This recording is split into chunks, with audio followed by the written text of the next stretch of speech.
أعوذ بالله من الشيطان الرجيم.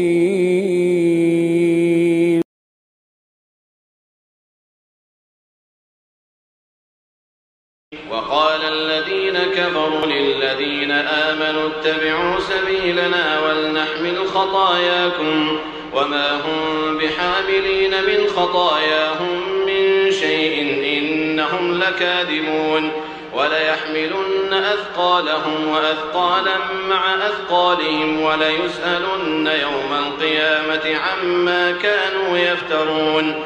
ولقد أرسلنا نوحا إلى قومه فلبث فيهم 1000 سنة إلا 50 عاما فأخذهم الطوفان وهم ظالمون فأنجيناه وأصحاب السفينة وجعلناها آية للعالمين. وإبراهيم إذ قال لقومه اعبدوا الله واتقوه ذلكم خير لكم إن كنتم تعلمون. إنما تعبدون من دون الله أوثانا وتخلقون إفكا إن الذين تعبدون من دون الله لا يملكون لكم رزقا فابتغوا عند الله الرزق واعبدوه